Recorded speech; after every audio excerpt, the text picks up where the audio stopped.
Bonjour à tous, nous sommes le 15, il est 11h30 et vous avez été nombreux à réserver 1 heure de votre temps pour nous écouter. On vous en remercie. Le thème de cette matinée, comment rendre ses ventes prédictibles. Alors, un sujet large, vaste et on s'est objectivement beaucoup inspiré d'un best-seller américain. Donc, on a essayé de retranscrire et on va le voir avec nos mots, nos expériences et surtout les expériences des 3 experts qui sont avec moi aujourd'hui. Pour ceux qui connaissent pas la plateforme, vous avez un petit chat en ligne. Je vois qu'il y a des premières personnes qui commencent à l'utiliser. N'hésitez pas à poser des questions, à nous interpeller. Moi, je ferai le relais pour qu'on puisse le mieux possible répondre à vos questions au fil du webinaire. Alors, je pense que tous ces honneurs. Delphine, est-ce que tu veux bien te présenter et présenter Bancast? Avec plaisir, bonjour à tous.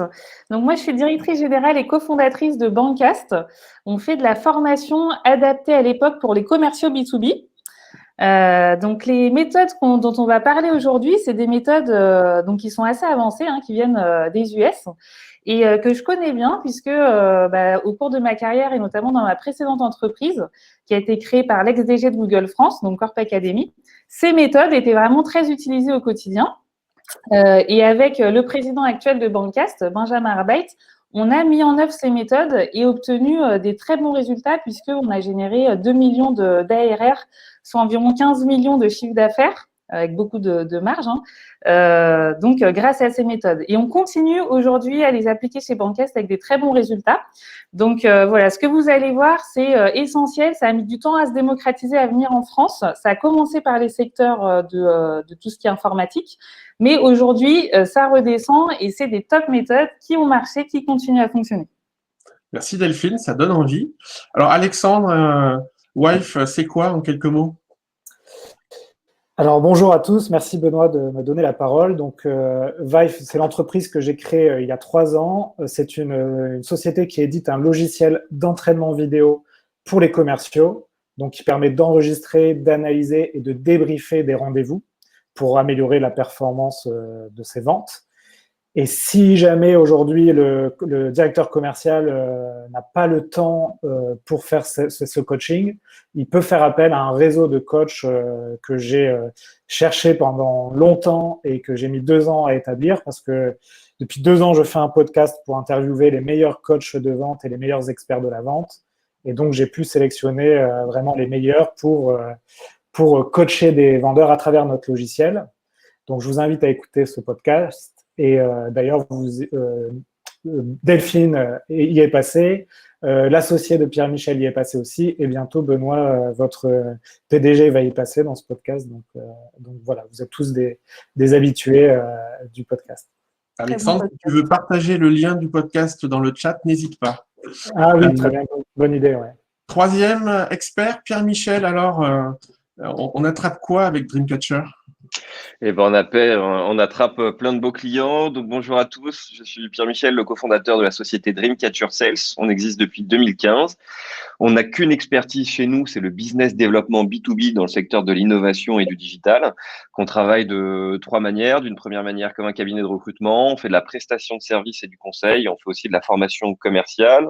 On est une trentaine de collaborateurs en interne, on est une centaine de consultants en mission. Et on travaille énormément avec les startups, scale-up et cellules d'innovation de grands comptes. Alors, on a aussi un podcast qui va être complémentaire de celui des héros de la vente qui s'appelle We Are Sales, sur lequel on interviewe à la fois les DIRCos sur leur stratégie commerciale et leur organisation de leurs forces, et aussi sur les outils sales. On aura l'occasion d'y revenir. Et merci Benoît et à Nomination d'avoir organisé ce webinaire extrêmement intéressant.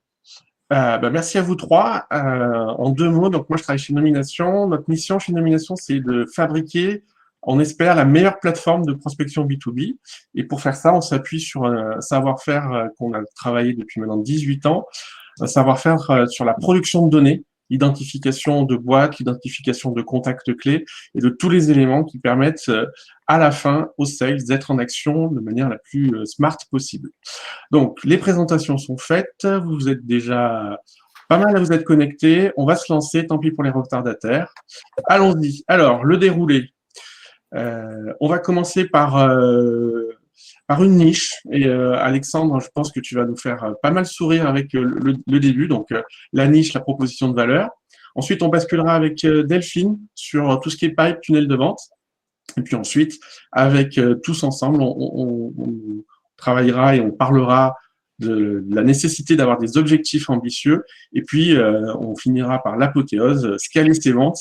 On en rêve tous. Et donc, Delphine, Alexandre et Pierre-Michel vont nous expliquer comment faire, ou en tout cas, quelles orientations il faut prendre. Alors, Alexandre, une niche, qu'est-ce que c'est qu'une niche à part une maison à chiens? Alors c'est vrai que moi j'aime bien étayer mon propos avec des images qui font sourire.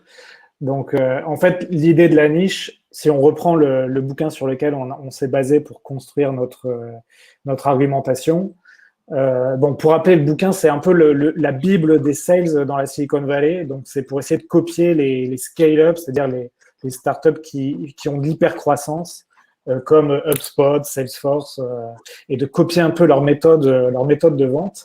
Et en fait, la première chose, les premiers fondamentaux dans ce bouquin, les auteurs parlent beaucoup de trouver sa verticale, donc sa niche, c'est-à-dire trouver le secteur, la table de poker sur laquelle vous allez en fait jouer. Et en fait, c'est plus important que ce que l'on pense, c'est-à-dire vous pouvez avoir un super produit.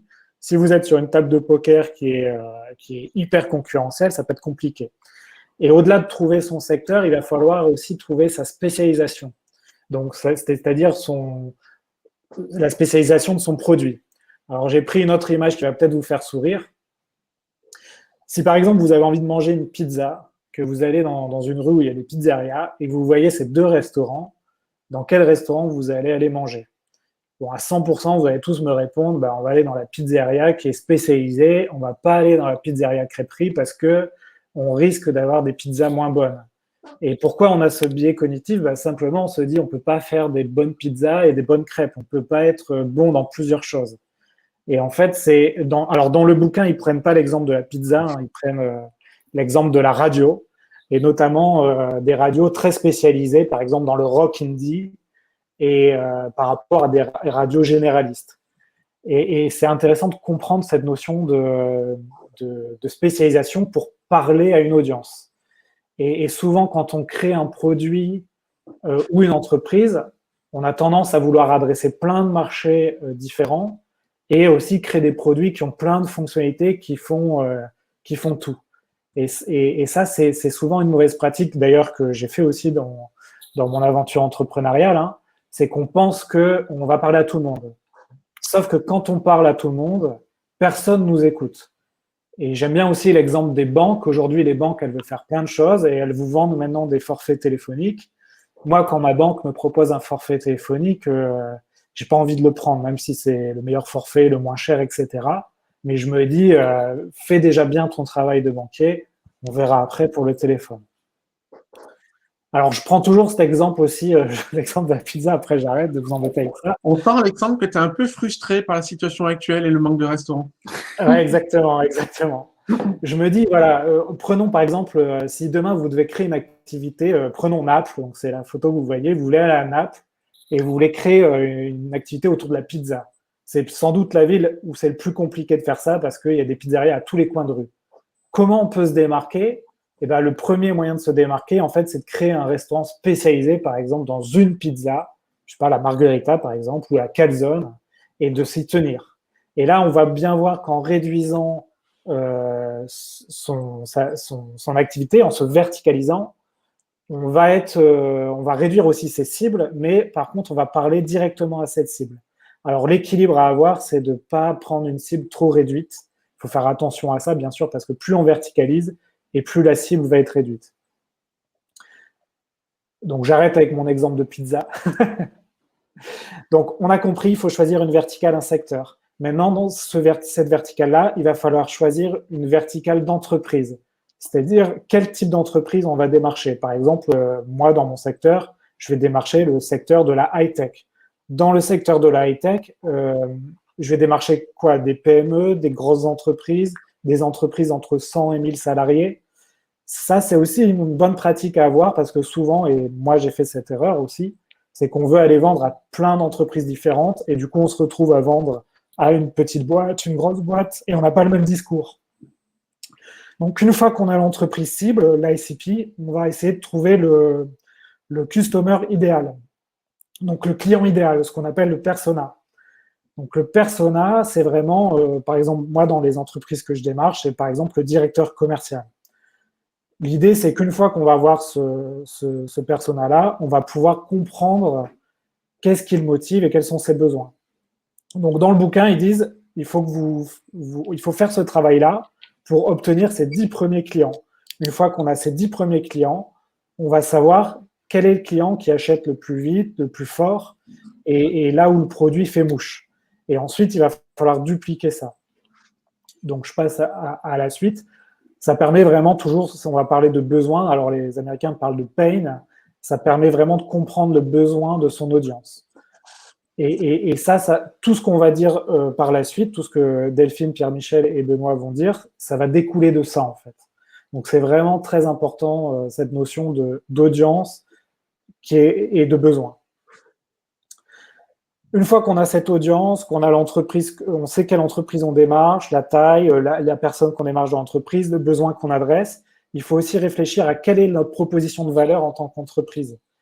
Qu'est-ce qui définit mon entreprise? Par exemple, Pierre-Michel propose du recrutement, Delphine de la formation. Il y a plein d'entreprises de formation et de recrutement. Qu'est-ce qui fait la valeur de l'entreprise de Delphine et de Pierre-Michel? Alors moi, j'aime bien prendre l'exemple de Zappos aux États-Unis, qui est une entreprise qui vend des chaussures en ligne. Alors voilà, c'est une simple entreprise qui vend des chaussures, sauf que cette entreprise cartonne. Pourquoi? Parce qu'elle a basé la culture de son entreprise sur la relation client. Et ce qui différencie Zappos d'autres entreprises, c'est qu'ils ont une très forte culture de la relation client. Et d'ailleurs, il y a une blague qu'ils font dans leur bouquin, que le fondateur fait dans son bouquin, qui dit que quand on a des clients qui appellent notre service client pour demander une pizza, je suis désolé, je reviens à l'exemple de pizza, et ben notre service client va tout faire pour que le client soit satisfait et obtienne sa pizza. Donc voilà, il faut vraiment comprendre dans son entreprise qu'est-ce qui fait sa valeur. Est-ce que c'est le produit? Est-ce que c'est la culture? Est-ce que c'est le management? Et ça va vous permettre aussi de proposer quelque chose de différenciant par rapport à vos concurrents. Voilà, je finis avec ça. Après, je vous laisse la parole. J'essaie de ne pas monopoliser le temps. Une fois que vous avez fait vos 10 premières ventes, il va falloir faire ce qu'on appelle un portfolio de résultats pour montrer à vos futurs prospects comment votre service impacte leurs résultats. Parce qu'en fait, dans la vente, ce qui est le plus compliqué à montrer, et c'est pourtant le plus déterminant pour faire une vente, c'est de montrer comment vous impactez les résultats de manière positive. Et ça, vous pourrez le faire qu'en montrant les résultats de vos collaborations précédentes. Donc vraiment, c'est une bonne pratique à faire, hein, c'est d'avoir bien sûr des témoignages, mais surtout comment, et si vous pouvez le plus possible chiffrer ces impacts-là, et ben ça, ce sera bingo et ça vous facilitera vos ventes. J'ai fait des épisodes dans le podcast, un épisode qui est vraiment super sur comment prouver l'impact négatif si le client ne travaille pas avec vous. Et il y a plein de choses à faire, de bonnes pratiques à ce niveau-là à entreprendre. Voilà, donc pour résumer, trouver sa niche, c'est une des premières choses que vous pouvez faire pour comprendre les besoins, connaître vos forces, proposer une solution différenciante. Et ensuite, on en parlera. Vous allez pouvoir ensuite augmenter vos paniers moyens avec ça. Voilà, je te laisse la parole, Benoît. Ouais, alors, on va peut-être essayer d'incarner un tout petit peu. Delphine, Bancast, est-ce que vous avez réussi, vous, à trouver au premier coup votre niche ou est-ce que vous êtes un peu cherché? Bon, c'est un peu cherché, hein, bien sûr, quand on crée une entreprise, il faut être hyper vigilant là-dessus. Après, même quand l'entreprise est établie, c'est important de continuer en fait à faire cet exercice, je dirais une fois par trimestre, pour voir s'il n'y a pas des choses qui ont évolué. Alors bien sûr, on va pas changer les fondamentaux, c'est important d'avoir une vision, mais c'est important de faire ce travail en équipe aussi pour que les commerciaux aient bien conscience en fait des problématiques des personas qui s'en servent pour détecter des opportunités, décrocher des rendez-vous, et puis ensuite qui maîtrisent bien la partie découverte pour continuer à comprendre en fait à quels besoins on répond le plus, ce qui va permettre ensuite d'améliorer ces taux de transformation. Donc, exercice hyper important. Et nous, effectivement, donc là, ça fait bientôt 2 ans que Bancax existe. Et on a cherché tous les points là que vient de mentionner Alexandre, qui sont hyper importants. Et on voit nettement qu'en fait, à partir du moment où on a trouvé, les ventes se sont accélérées, puisque là, on va faire x5 par rapport à l'année dernière. Alors après, l'année dernière, c'était pas non plus des ventes très très grandes, bien sûr, mais on voit clairement là que ça y est, ça s'accélère parce qu'on a trouvé ça. Et on n'est qu'au mois d'avril. Donc là, il y a encore tout le reste de l'année. Donc oui, clairement, c'est des leviers qui sont hyper importants. Et je rajouterais aussi que l'erreur classique qu'on peut faire en tant que commercial, c'est de s'éparpiller en prospectant tout le marché et finalement en envoyant beaucoup de messages, mais qu'un seul à plein de personnes différentes, plutôt que de focaliser sur une liste de comptes qui correspondent à ces ICP et donc à ces personas à l'intérieur de ces ICP. Et c'est là où on a beaucoup plus de réponses. Pierre-Michel, de ton côté, est-ce que tu as connu des pivots, toi aussi, dans l'aventure Dreamcatcher? Écoute, non, pas forcément. Nous, on avait bien identifié notre cœur de cible lorsqu'on s'est lancé, hein, c'est-à-dire le BizDev B2B, Inno et Digital. Ça a été très complet ce qu'a dit Alexandre et Delphine. La seule chose que je pourrais ajouter, c'est effectivement qu'il y a deux stratégies pour trouver sa niche. Soit effectivement on le fait parce que lorsqu'on lance sa boîte, on va avoir un réseau, une sensibilité sur un secteur d'activité. Je viens de l'automobile, bon bah voilà, j'ai déjà mon contact, mon réseau, donc je vais un peu me spécialiser sur cette verticale. Ou deuxième stratégie qui est un peu plus structurante, on va dire, c'est de commencer par un market fit. Un market fit, c'est quoi? C'est de repérer les différents segments de marché, les différentes verticales, mettre en place une matrice avec des choses simples, hein, taille d'entreprise, secteur d'activité, interlocuteur, cycle de vente, panier moyen, faire des sprints d'1 à 2 mois sur chacune de ces verticales et d'analyser après derrière les KPI et de se focaliser sur les KPI qui sont le plus important.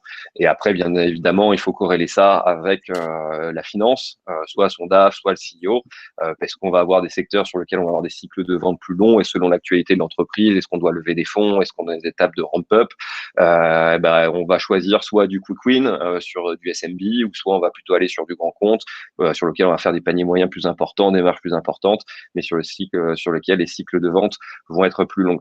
Donc je pense que trouver sa niche, c'est pas seulement la trouver, c'est aussi la choisir, c'est une démarche qui est proactive parce que ça va impacter derrière toute l'organisation de l'entreprise. On aura l'occasion d'en revenir dessus.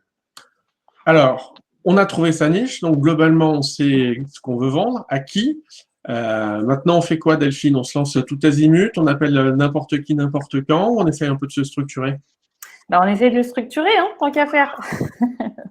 Alors, dis-nous un petit peu comment on peut s'organiser pour structurer son pipe et son tunnel de vente. Alors ça, c'est hyper important. Hein. C'est pour s'assurer des revenus avec un bon prévisionnel, donc Predictable Revenue. Hein, c'est un autre livre qu'a écrit Aaron Ross qui fait partie des bibles de la vente B2B. En fait, il faut s'assurer pour ça de générer des leads. Voilà, donc des leads, c'est-à-dire des personnes effectivement qui semblent être intéressés. On a eu un point de contact, ils semblent être intéressés pour en savoir plus, ou en tout cas, ils s'intéressent à notre sujet.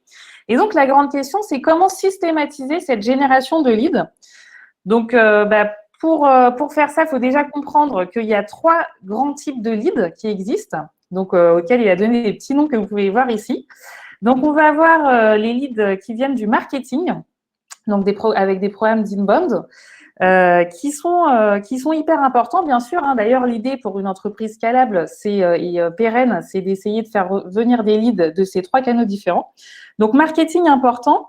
Ça génère du quantitatif, puisque finalement, on va partager du contenu qui intéresse ces personnes, mais il faut faire attention à ce que ça soit qualitatif.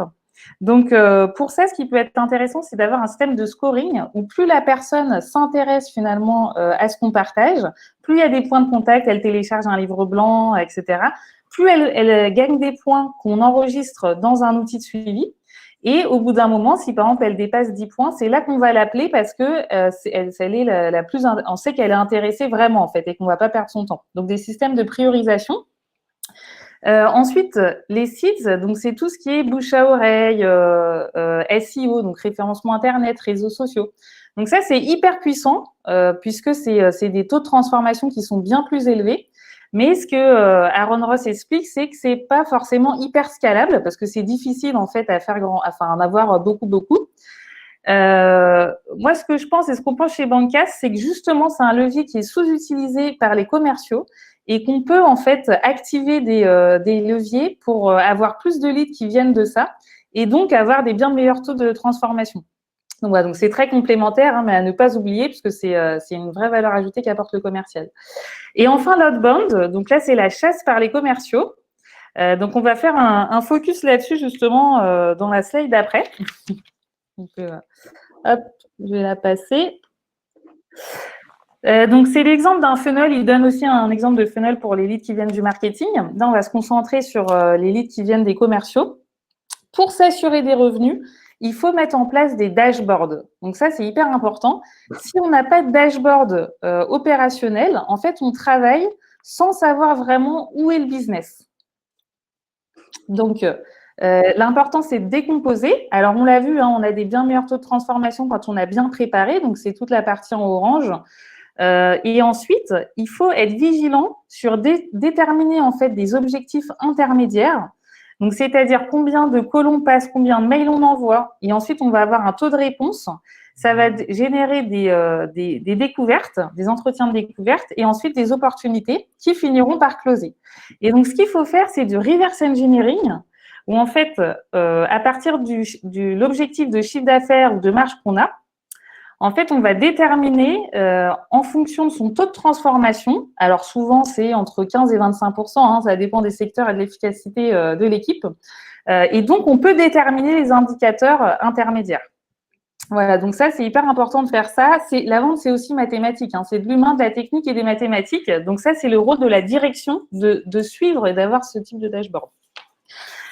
Alors, à partir de là, reste à embarquer les équipes, hein, puisqu'il faut que ça redescende et que chacun s'approprie. Donc, pour s'assurer des revenus, il faut mettre en place un tunnel de vente avec des étapes.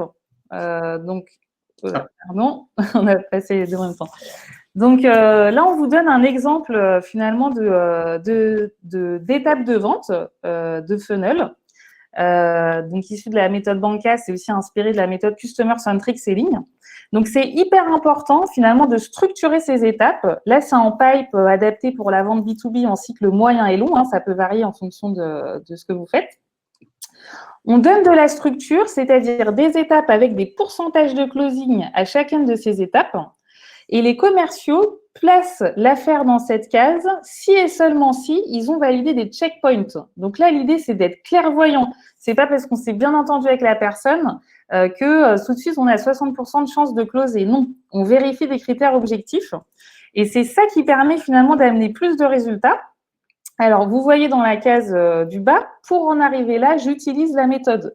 Donc, parce que l'enjeu, c'est aussi que les commerciaux maîtrisent les méthodes. Et souvent, dans les pipes, on voit que les affaires sont bloquées, pas forcément au même endroit d'un commercial à un autre.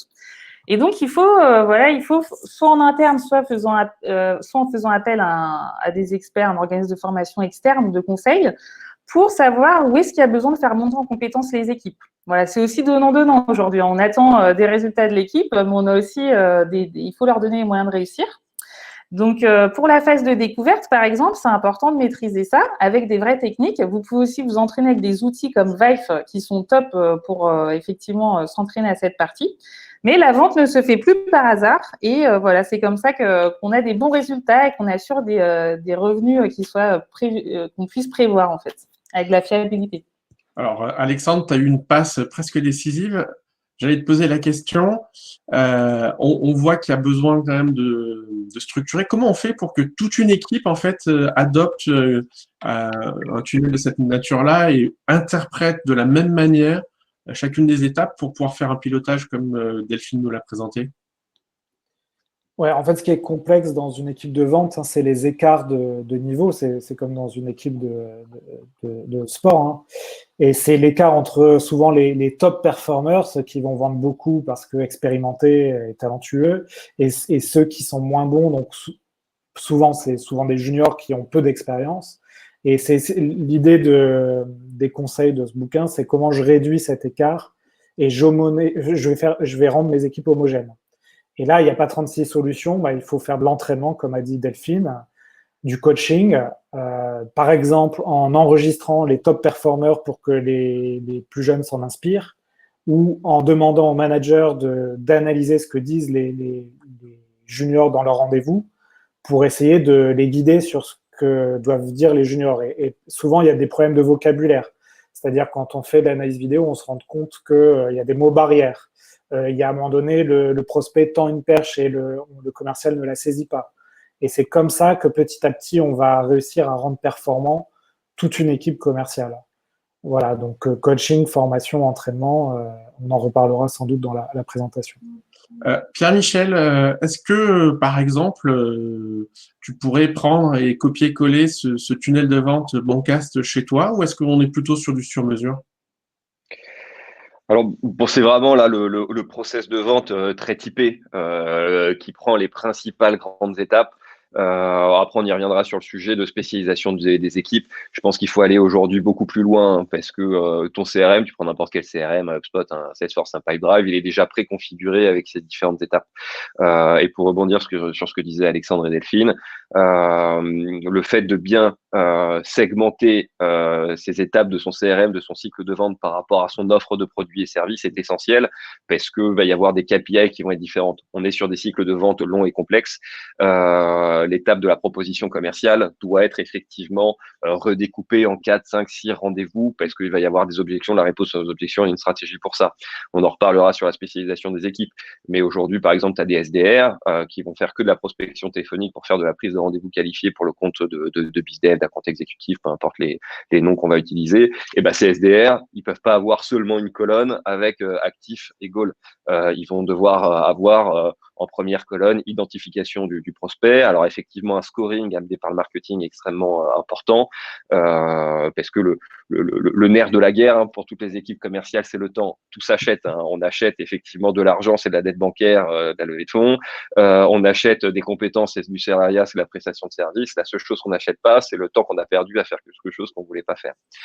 Et donc pour revenir par exemple sur le pipe de SDR, on va avoir identification du prospect, cartographie du compte, identification après derrière des différents ambassadeurs dans le compte, identification de l'interlocuteur, première prise de contact, deuxième prise de contact, mise en place d'un scénario d'email.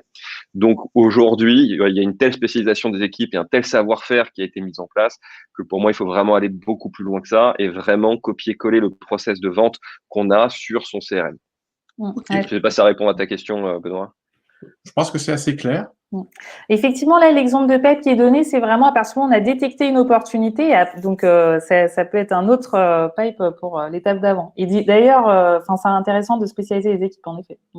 Je pense qu'on va revenir sur le sujet. Donc, on a une niche. On connaît la recette de la pizza. On sait comment on voudrait la vendre. Il y a un troisième élément qui ressort énormément et que vous avez vachement mis en avant lors de la préparation du webinaire, c'est la notion d'ambition et d'objectif. Je crois que c'est Alexandre Pierre-Michel, vous vouliez vraiment insister là-dessus, cette notion de nécessité d'être très ambitieux si on veut avoir cette mise en place. Alors, oui, effectivement, je pense que quand on s'intéresse au sujet du predictable revenue et quand on commence effectivement à écouter des podcasts, des webinars sur ce sujet, c'est qu'on est dans des phases de transition de sa société. Soit on est en sortie de levée de fonds, soit on recherche à retrouver la rentabilité, soit on prépare à la revente de sa boîte, ou on est en sortie de crise, par exemple, ce qui est en train aujourd'hui d'arriver. Donc se posent des questions d'enjeux et de développement de la société. Et à ce moment-là, on se pose la question des objectifs qu'on va devoir poser. Effectivement, ce qu'on recommande, c'est à ces étapes-là de la vie de l'entreprise, c'est d'avoir des objectifs à la fois ambitieux pour son entreprise, mais aussi pour ses collaborateurs. Et quand je dis objectif ambitieux, ce qui est extrêmement important lorsqu'on est vraiment dans cette démarche effectivement de retrouver une très forte croissance, c'est pas de demander à ses équipes d'avoir une augmentation de chiffre d'affaires de l'ordre de 5, 10, 15, 20%. Ça va être assez stérile ça comme objectif, tout simplement parce que la réaction des collaborateurs, ça va être de se dire bon voilà, si l'année prochaine on doit faire 15% de chiffre d'affaires supplémentaire, et on va travailler un peu plus, on va rester un peu plus longtemps au bureau, on va réduire la pause déj, on va essayer d'être un peu plus productif. Mais à part user les équipes et générer un turnover qui n'est pas nécessaire, il n'y aura pas un gros impact. Par contre, dire à ces équipes, l'année prochaine, on a comme objectif de doubler le chiffre d'affaires, de doubler le nombre de clients sans augmenter le nombre de collaborateurs en interne, là, tout de suite, l'enjeu devient différent. Et là, ça devient intéressant. Parce qu'à partir du moment où on donne effectivement ces objectifs, et j'insiste sur le même nombre de collaborateurs, l'idée, c'est pas de recruter, qu'il y ait un parallèle entre le nombre de personnes de recruter et le chiffre d'affaires qu'on va faire. Il va falloir effectivement impliquer tous les pôles métiers de l'entreprise et repenser toute la structuration et la coordination des équipes. C'est comment faire, par exemple, si on réussit à doubler le nombre de clients, et ben il faut aussi que le pôle compta et finance de la boîte se restructure, il faut que le pôle marketing se restructure, le pôle comptable, parce qu'ils vont devoir générer plus de factures, générer plus de recouvrement, la logistique, de voir si c'est des produits qui vendent, générer plus de flux effectivement de transport. Donc on voit que quand on pose des objectifs ambitieux pour soi et pour les autres et pour sa société, on va être dans une démarche quasiment d'intrapreneuriat. C'est-à-dire que finalement, nos collaborateurs, nos chefs de pôle, nos chefs d'équipe vont devenir des vrais intrapreneurs comme des associés. Et là, c'est pour ça que c'est une vraie transformation à ce moment-là de l'entreprise. Le rôle du dirigeant, du fondateur va être extrêmement important. Parce qu'au bout de certaines années, le fondateur va être tourné ou le dirigeant va être tourné vers l'extérieur de l'entreprise et quand il va poser des objectifs ambitieux, il va falloir qu'il redonne du sens à ces objectifs. Parce que c'est bien de dire, bon, voilà, on va doubler aujourd'hui le chiffre. On a comme objectif de doubler le chiffre d'affaires de l'entreprise. Oui, mais pourquoi? Dans quel but? Et là, le rôle du dirigeant, je rebondis sur ce que disait Alexandre quand il parlait du pain, c'est de repitcher sa société à ses collaborateurs, leur faire comprendre pourquoi il a créé sa boîte. Vous savez, quand on entraîne des entrepreneurs à faire des pitches de levée de fonds, ils pitchent leur vision. Leur vision, c'est quoi? C'est à quel problème la société veut répondre sur le marché. Et plus le point de douleur est importante, plus l'opportunité de marché derrière est grande.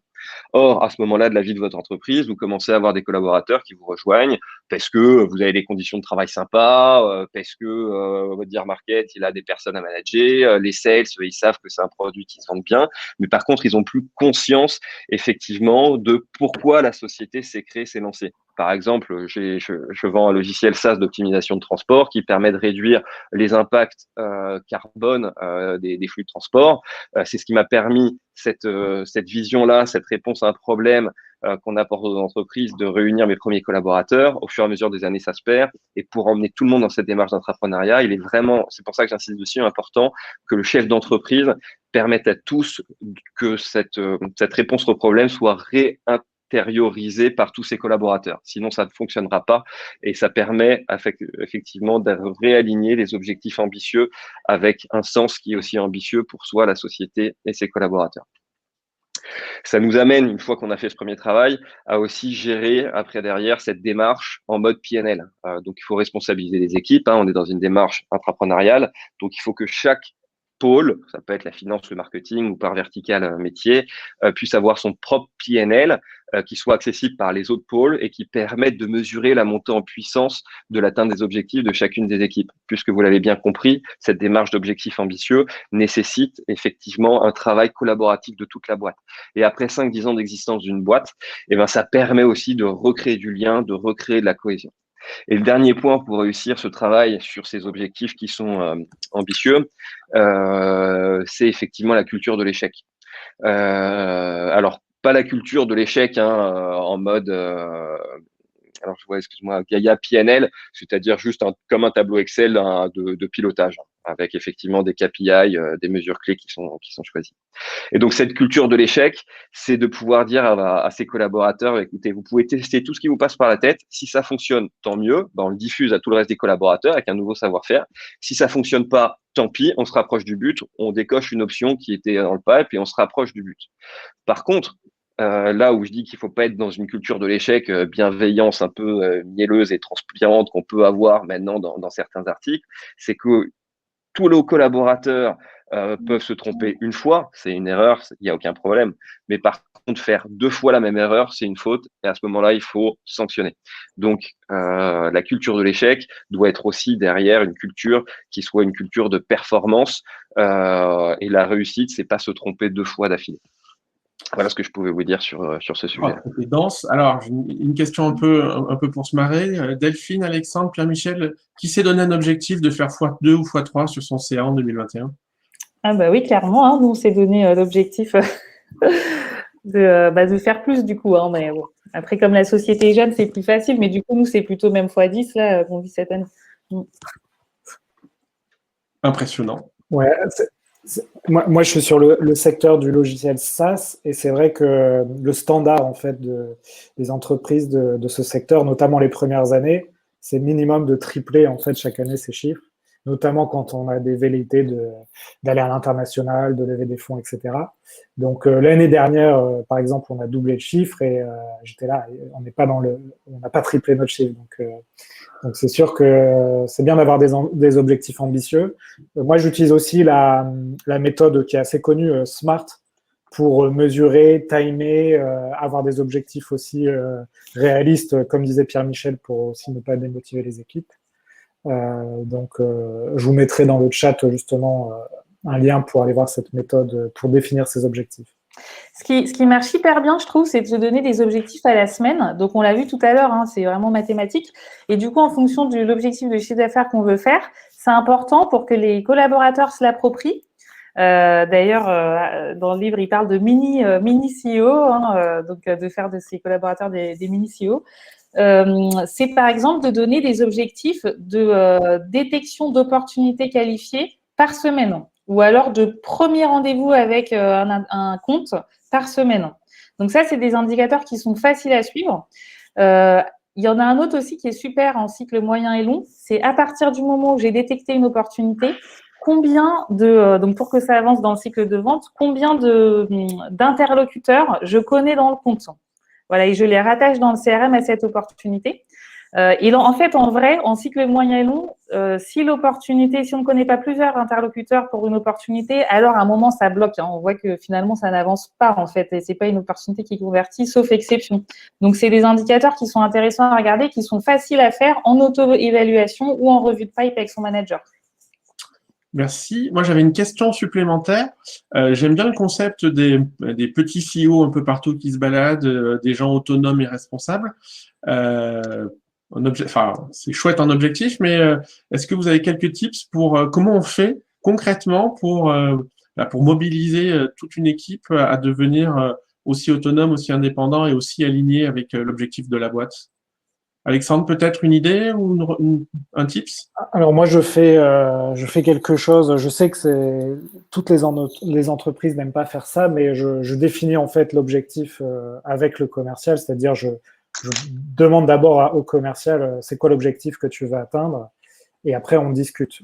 Donc j'essaie plutôt que ça vienne du commercial plutôt que du manager. Et après aussi en termes d'outils.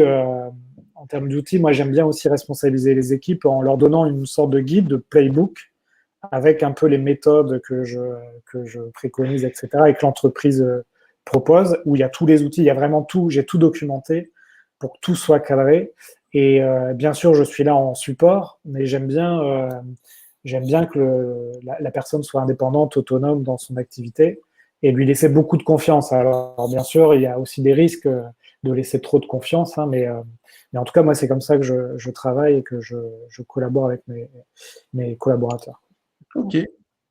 Je pense que le premier point, c'est que le plan soit connu de tous. Hein, c'est bête à dire, mais déjà de transmettre la vision, les objectifs pour que chacun puisse se les approprier et s'en embarquer. Et après, en technique de management, mais aussi en technique de formation, ce dont on croit beaucoup, c'est le partage de bonnes pratiques. Parce que il faut aussi qu'ils soient acteurs, il faut que ça vienne d'eux, hein, pour que tout changement dans l'histoire de l'humanité, il faut que ça vienne de la personne. Et du coup, le fait aussi de les valoriser et d'identifier en interne les gens qui ont été moteurs, donc soit qui réussissent bien sur certains sujets, soit qui ont amené de la nouveauté, qui ont détecté quelque chose, et ben c'est intéressant en fait d'en servir pour tirer le groupe vers le haut. Ok, merci. Alors, on a la niche, on a le tunnel, on a les objectifs de faire vachement beaucoup, au moins x3, si on a bien entendu Alexandre, sinon on n'est pas dans le game. Donc, x3 sur son chiffre. Concrètement, Pierre-Michel, comment on fait pour scaler ses ventes? Parce que c'est chouette de se dire il faut doubler le chiffre, mais comment on fait? Je crois qu'Alexandre, tu voulais intervenir rapidement sur le sujet du panier moyen. Je reprends la parole après. Oui, alors il y a une notion dans ce livre aussi, quand vous avez commencé à faire un peu tout ce qu'on vous a présenté pendant cette première demi-heure, c'est aussi à un moment donné d'agir sur le panier moyen, c'est-à-dire, alors dans le bouquin, ils disent doubler votre panier moyen. Ça veut dire quoi, doubler son panier moyen? En fait, il y a deux méthodes. Soit on va avoir des clients qui sont capables de prendre plus de solutions chez vous, plus de services, plus de produits.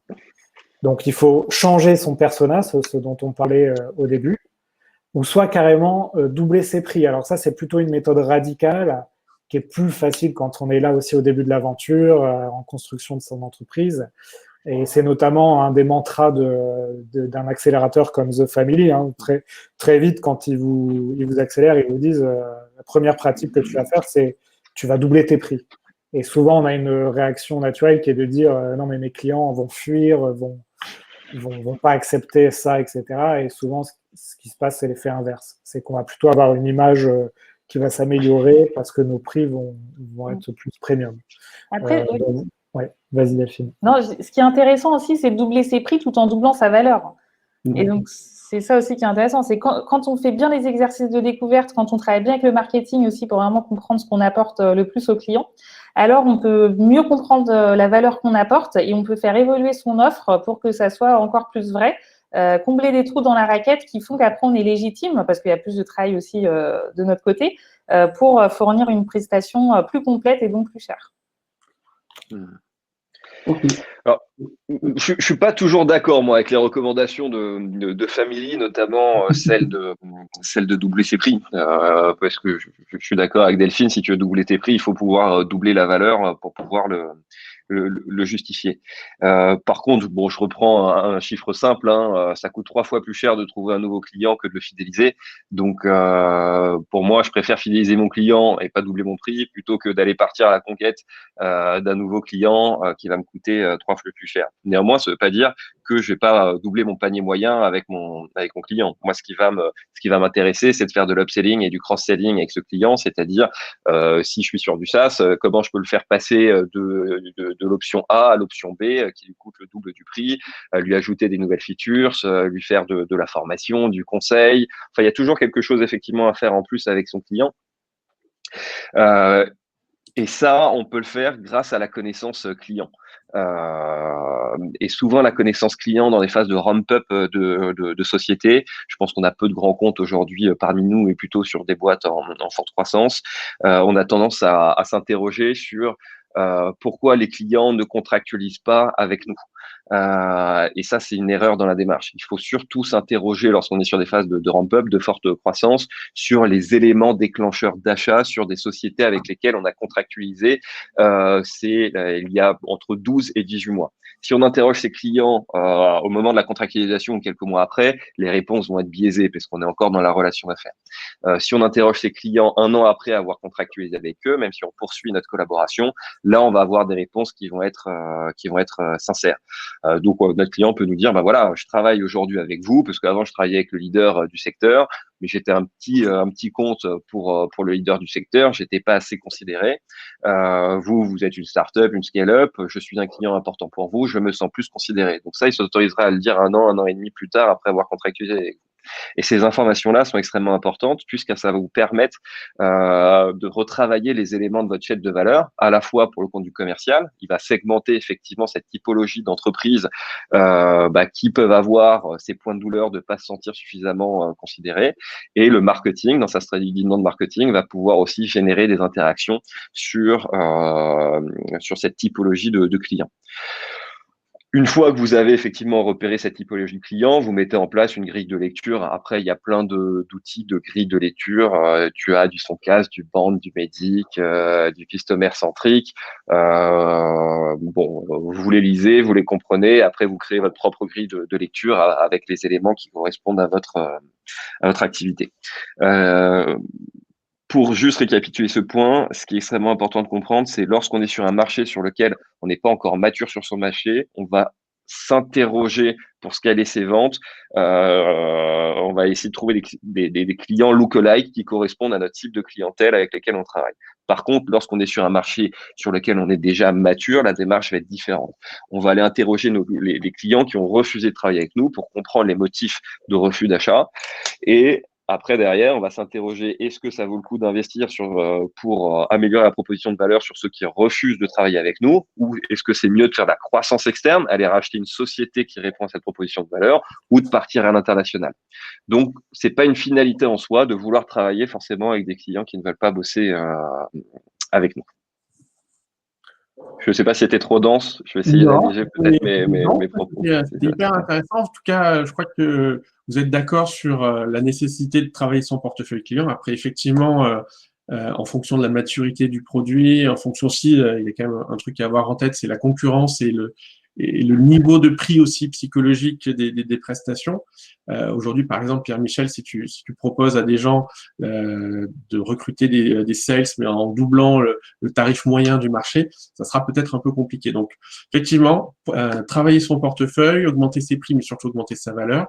Il y avait un point qui était hyper intéressant dans la préparation et que tu n'as pas encore abordé, enfin, ou tu vois, que tu as abordé de manière… Ouais, j'ai d'autres choses, j'ai d'autres points effectivement sur le sujet, mais effectivement, juste pour finaliser ça, la notion de timing est extrêmement importante. C'est-à-dire que on ne double pas ses prix à n'importe quel moment. Nous, quand on intervient dans les boîtes, on leur refait leur design de la force commerciale. Peu importe la taille de l'entreprise, le design de la force commerciale qu'on va leur mettre en place va être corrélé par rapport aux enjeux, aux ambitions et au timing qu'ils ont sur le marché. On en reparlera un peu sur la spécialisation des équipes.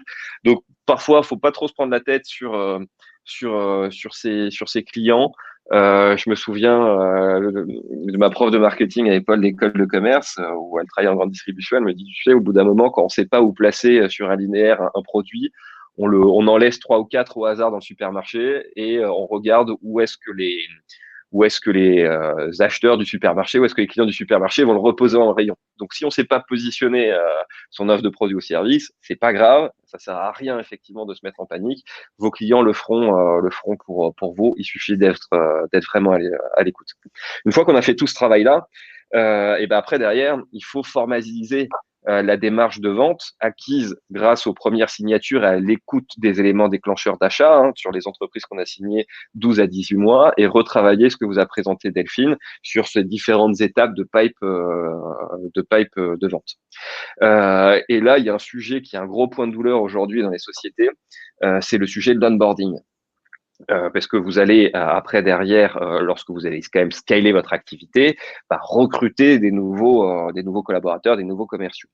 Et on voit dans le recrutement que à peu près un commercial sur 2 qui ne finit pas sa période d'essai, c'est à cause de l'onboarding. Lorsque vous recrutez un sales, vous le voyez en entretien, vous vérifiez un peu ses compétences, son parcours, sa connaissance du secteur d'activité, ses interlocuteurs. Il arrive avec énormément d'ambition, énormément de dynamisme, qui sont les facteurs clés de succès quand même d'un sales sur sa partie soft skills. Donc normalement, il a 80-90% de chances que ça il aille jusqu'au bout de sa période d'essai, et pourtant c'est pas le cas. Mais c'est souvent parce que l'onboarding il est mal fait. On part du principe où on onboard un sales en 1 ou 2 semaines, où on lui explique l'offre de produits et services, on travaille avec lui sa découverte des besoins, ses réponses aux objections. Après on lui met tous les outils à disposition de scoring, d'emailing, de chasse, etc. Et on le laisse dans la nature. On lui dit écoute, débrouille-toi, on fait des points juste pour voir si tu fais tes résultats. Le process d'onboarding, pour moi, il s'arrête à partir du moment où le sales arrive plusieurs mois d'affilée à faire ses objectifs. Parce qu'on le sait tous, signer un contrat, c'est pas compliqué. Par contre, ce qui est très technique, c'est le renouvellement du contrat. Et c'est de la même chose, faire comme nous on l'a fait ces 5 dernières années, doubler de chiffre d'affaires chaque année, c'est pas compliqué. Quand on part de zéro, faire du x2, x3, x4, x5, x10, ok, ça maintenant on le sait. La question c'est comment on va sécuriser son marché par sa connaissance client et comment on va réussir à scaler sur une base solide et sans devoir gérer des taux de churn qui pètent le moral effectivement des collaborateurs. Et souvent c'est sous-exploité justement la partie upselling, cross-selling des clients existants. C'est fou parce que, et ça rejoint ce que tu disais Alexandre au début, et que dit Zappos, parce qu'en fait, souvent, les chargés clients, à partir du moment où il y a eu des petits soucis avec le client, mais ça peut arriver, c'est normal, après, ils ont peur, en fait, de revenir les voir pour leur vendre autre chose, voilà, et puis ils les appellent juste avant de renouveler. Et ça, c'est dommage. En fait, il faut voir les problèmes comme une opportunité. Et Zappos, c'est ce qu'il dit. Il dit quand quelqu'un appelle votre service client, c'est génial parce qu'en fait, c'est l'occasion de montrer qu'effectivement, vous êtes digne de confiance et que vous allez l'aider à résoudre son problème. Donc, effectivement, je te rejoins, c'est sous-exploité. Et l'idée, c'est de finalement le concept de business partner. Donc, c'est je suis proche de mon client avant la vente et après la vente, je continue en fait avec cette proximité que j'ai développée. Donc, c'est le marketing qui doit appeler pour savoir finalement ce qui a été le plus apporté, en quoi le client est content, etc. Mais c'est aussi le commercial qui doit se poser cette question et faire tourner l'information en interne. Voilà, pour capitaliser sur effectivement ces clients existants et en trouver de nouveaux. Alors, Quand on marque... parce qu'il est juste, le débat est passionnant, mais le temps file. Peut-être un mot sur peut-être la spécialisation des équipes. On a une question. Alors, on va dire qu'il y a la spécialisation simple, hein, la personne qui fait la prospection, la personne qui fait le closing et ensuite la personne qui fait le suivi client. Ça, c'est, on va dire, un peu du connu, mais il y a des trucs encore plus rigolos, plus bizarres qui arrivent en ce moment, Pierre-Michel. Alors oui, en fait, aujourd'hui, on s'est rendu compte, on est passé d'une organisation jusqu'aux années 2010 en France, des équipes commerciales qui étaient assez militaires, je vois, très pyramidales, hein, de haut vers le bas. Aujourd'hui, on voit que les équipes sales sont complètement éclatées, avec de la porosité, avec à la fois la finance et à la fois le marketing. C'est pour ça qu'on a des nouveaux postes qui sont apparus. Si je pars du haut, entre guillemets, on va dire qu'il y a un nouveau poste qu'aujourd'hui on appelle CRO, Chief Revenue Officer, qui va à la fois piloter la coordination du sales, du marketing et aussi de la finance, puisqu'ils ont un même objectif commun, c'est de générer du chiffre d'affaires, et c'est de trouver les bons leviers où on se dit, voilà, si on rajoute X milliers d'euros sur tel levier, quel ROI derrière ça nous rapporte. C'est l'ancien poste directeur marketing et commercial qui a été oublié ces dernières années, et on se rend compte que les équipes se parlent plus, notamment dans les stratégies d'inbound marketing et outbound marketing. Bon, on pourra en parler longtemps, mais je vais m'arrêter là. Deux postes qui sont extrêmement intéressants, qui sont arrivés aussi. Les sales ops qu'on voit depuis quelques années, qui sont les techniciens, les logisticiens de la vente. À partir du moment où on commence à avoir une dizaine de sales dans son équipe, ça vaut le coup d'avoir un sales op. Lui, il va effectivement travailler au quotidien les process, il va vérifier la bonne utilisation du CRM, adapter le CRM par rapport au process de vente. Il va vérifier avec des outils comme Nomination qui est les bons contacts au bon moment, au bon endroit sur le CRM et que les leads soient bien utilisés. Il va vérifier les taux de casse. Ok, c'est cool d'avoir un commercial qui surperforme, mais s'il est obligé de cramer les 200 leads apportés par Nomination pour closer un deal, c'est quand même pas terrible. Donc ça, Delphine, vous en parlez sur l'importance effectivement d'avoir des stats sur toutes les étapes du cycle de vente. Et on a un dernier poste qui est arrivé, qui existe déjà depuis quelques années aux US, le Sales Enabler. On a fait un podcast avec Salesforce et Job Teaser sur le sujet, avec leur Sales Enabler. Il faut quand même une certaine taille d'équipe, sinon c'est un poste qui peut être fondu avec SalesOps, Sales Enabler. Le Sales Enabler va avoir comme objectif de libérer le potentiel des équipes commerciales par la formation, par le suivi, par le coaching, par une ambiance de travail. Et après, donc ça, c'est pour un peu les nouveaux postes qui sont apparus. Et après, ce qui est intéressant aussi, c'est que on s'est aperçu que c'était beaucoup plus intéressant dans la boîte d'avoir des postes spécialisés sur chacune des étapes du cycle de vente. C'est-à-dire des SDR qui vont faire de la prise de rendez-vous qualifié. D'ailleurs, maintenant, ces SDR traitent quasiment plus que du lead entrant quand les BDR vont s'occuper effectivement des leads sortants. C'est une vraie expertise. La prise de rendez-vous, c'est une vente en soi. On vend le fait de prendre un rendez-vous. Donc après, vous connaissez BizDev, Account Manager, qui est Account Manager. Bon, ça, c'est de la routine. Mais ce qui est important aujourd'hui pour les équipes commerciales, pour les fidéliser, s'il nous reste 2 minutes, je parlerai aussi un peu du sujet être réaliste vis-à-vis de son équipe. Mais c'est que les métiers sont flats et que la suite logique d'un SDR, c'est pas forcément de passer BizDev. On peut être SDR senior.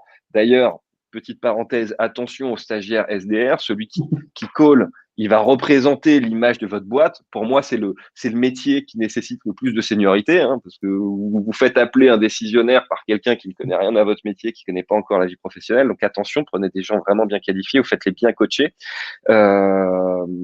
Et qu'il peut passer de SDR à SDR senior ou team lead SDR ou sales op ou sales enabler. Donc, c'est pas parce que tu es SDR que la suite logique c'est BizDev après qui a compte, parce que les meilleurs BizDev chasseurs ne font pas forcément des bons cams, les top performers ne font pas forcément des meilleurs managers. Donc, il y a de la carrière sur chacune des étapes du cycle de vente. Alors, je pense on sent bien que une fois qu'on appuie sur le bouton, Pierre-Michel, tu pourrais parler pendant des heures. C'est pour ça que je m'arrête. Ouais, comme on arrive plutôt sur la fin, éventuellement, Delphine, Delphine, Alexandre et Pierre-Michel, chacun à votre tour, vous pourriez retenir un point clé pour vous, pour les gens qui nous écoutent, le point clé pour activer finalement sa sales machine chez soi. Alors, Delphine, tu commences? Avec plaisir. Le point clé, c'est vraiment de comprendre que la vente, c'est pas juste du feeling, hein, et ça paraît évident, mais c'est vrai que c'est pas un métier qu'on apprend en école de commerce, même les plus grandes écoles de commerce. Et donc, il faut être clairvoyant là-dessus.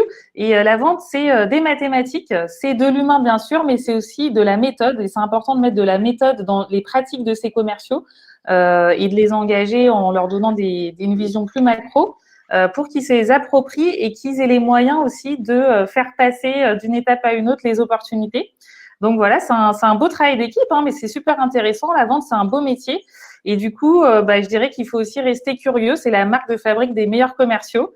Nous, on a interviewé une centaine de top performers grâce à qui on illustre les formations. D'ailleurs, j'en vois pas mal de connectés. Ça me fait très plaisir et encore merci à eux pour contribuer à cette belle aventure. Donc voilà, c'est super que vous soyez là aujourd'hui parce que ça veut dire que vous êtes dans cette dynamique et ça, c'est déjà bien. Alexandre, toi, tu retiens quoi comme vraiment le truc à avoir en tête? Alors, la partie que j'ai traitée. Donc, non, mais vraiment. La pizza ou la niche? On n'a pas bien compris, en fait. Non, mais vraiment, je pense que les premières choses, enfin, les fondamentaux, c'est vraiment ce qui va faire tenir votre croissance. Donc, se poser la question de sa niche, de son produit, de sa valeur ajoutée. Et après, on pourra dupliquer tout ce qu'on vous a montré. Et pour revenir sur ce que disait Pierre-Michel, donc libérer le potentiel de ces commerciaux. Donc, si vous ne pouvez pas embaucher un sales enabler, en général, il faut à peu près 50 sales avant d'avoir ce poste-là, même si on voit apparaître des entreprises qui ont 30 commerciaux qui embauchent ce poste-là. Vous pouvez quand même faire appel à des coachs externes pour améliorer vos calls, écouter vos calls, etc. Et on a la chance en France, pour les entreprises de moins de 50 personnes, de pouvoir faire en partie financer ça avec les fonds de formation, les OPCO. Donc, il ne faut pas hésiter, ça ne fera que du bien à vos équipes.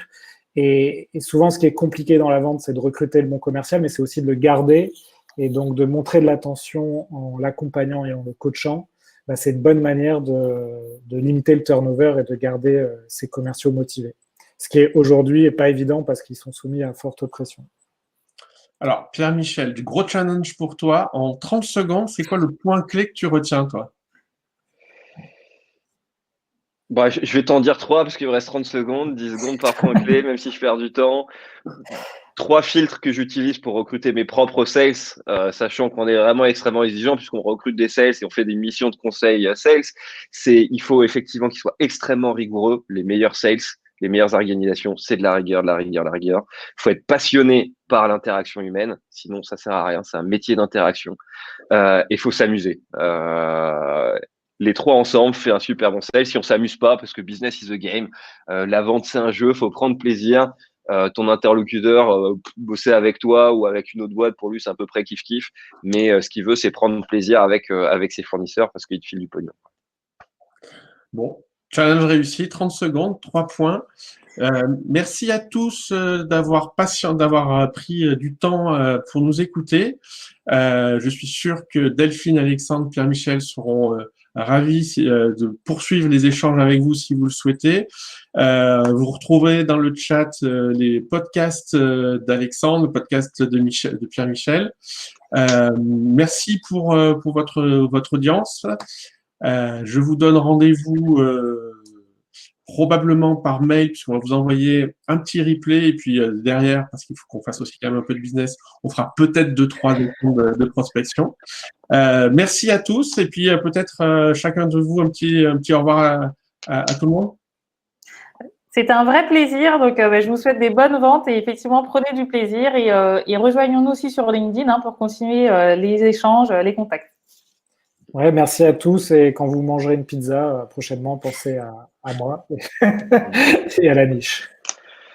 Merci aussi à mon tour et bon appétit parce que j'ai faim maintenant. Et merci aussi, un grand merci à Benoît Nomination de nous avoir réunis sur ce sujet tous ensemble. Merci à Nomination. Top. À bientôt. À bientôt. À bientôt tout le monde.